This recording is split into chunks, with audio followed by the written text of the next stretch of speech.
ఇది ఏ పార్టీ కన్నా సంబంధం ఉండదు, ఎవరికి సంబంధం లేదు. ఇది ఓన్లీ డిఎస్సీ ఆస్పిరెంట్స్, అంతే కదా? డిఎస్సీ వాళ్ళకి సంబంధించింది. అంతే, మీరు స్వచ్ఛందంగా చేస్తున్నారు. స్వచ్ఛందంగా చేస్తున్నాం. ఇందులో అందరు డిఎస్సీకి ప్రిపేర్ అయ్యే వాళ్ళే. మీరు ఏ పార్టీకి సంబంధం లేదు. బ్రదర్ మీరు చెప్పండి బ్రదర్. ఏ పార్టీకి సంబంధం లేదు. ఏ పార్టీకి సంబంధం లేకుండానే వచ్చినాం మేము. అంతే కదా? డిఎస్సీ 90 రోజులు వాయిదా వేయాలంటేనే వచ్చినాం మేము. అంతే, కానీ దీనికి బీజేపీకి కానీ బీఆర్ఎస్ కానీ అతీతంగా వచ్చారు. అందరు సొంతంగా అతీతంగానే వచ్చారు. చెప్పండి బ్రదర్, మీరు కూడా చెప్పండి. ఏ సపోర్ట్ లేదు, బీజేపీ కానీ బీఆర్ఎస్ కానీ ప్రతిపక్షాలకు సపోర్ట్ లేదు. ఏది మీరు స్వచ్ఛందంగా చేసుకుంటారు, అంతేనా?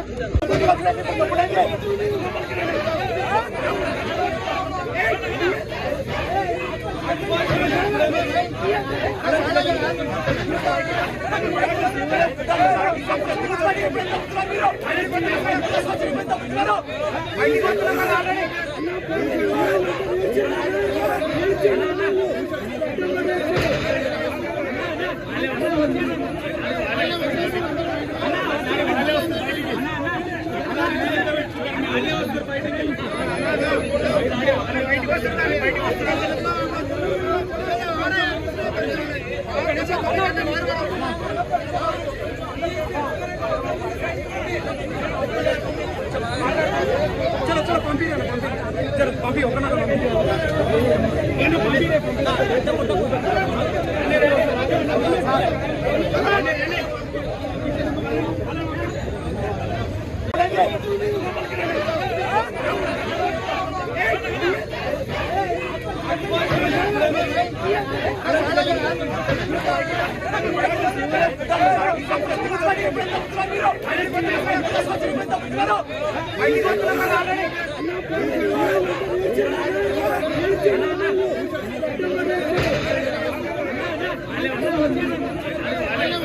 సంబంధం ఉందా ఈ నిరసనకి?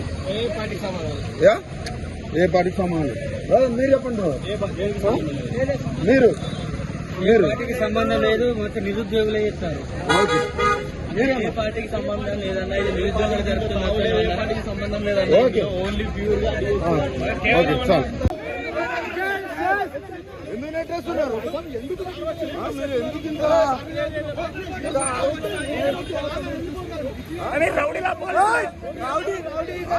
రౌడీలా పోలీసులా? మీడియాపై కూడా మీరు ఎందుకున్నా? మీరు రౌడీలా పోలీసులు అంటున్నా? వాళ్ళు ఒప్పుకున్నారు కానీ మీరు రౌడీలా పోలీసులా అని నువ్వు ఫోన్ తీసుకుంటున్నావు అసలు ఫస్ట్.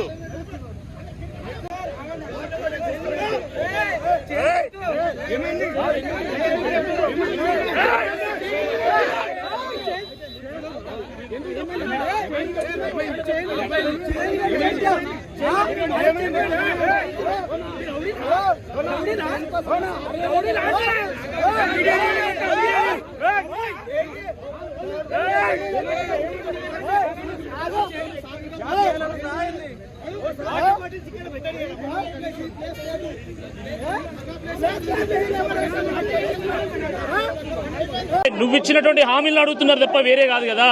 ఈరోజు లాఠీలను చూపెట్టి, తుపాకులను చూపెట్టి, ముళ్ళ కంచెలను పెట్టి, బారికేడ్లను పెట్టి, ఈరోజు పోలీసులను పెట్టి ఉద్యమాన్ని అణిచివేయాలని చూస్తే తిరుగుబాటు తీవ్రమవుతుందని చెప్పి ఈ సందర్భంగా హెచ్చరిస్తా ఉన్నాము. ఆడపిల్లలు ఈ 12 గంటల రాత్రి సిటీ కాలేజీ నుంచి ఇక్కడ నడుచుకుంటూ వచ్చారు, కనీసం అన్నం లేదు.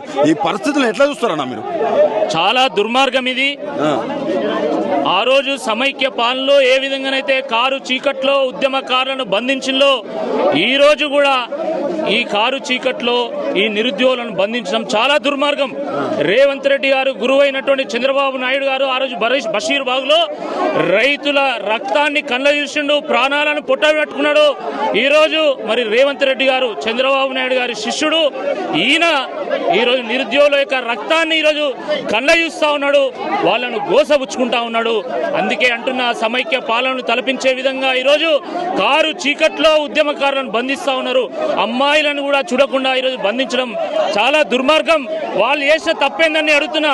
వాళ్ళు రాజద్రోహం చేసినా, వాళ్ళు ఏం తప్పు చేసిందని చెప్పేసి ఈరోజు కారు చీకట్లో వేస్తారు. తప్పకుండా బీఆర్ఎస్ ఈరోజు వాళ్లకు మద్దతుగా నిలుస్తాము. తప్పకుండా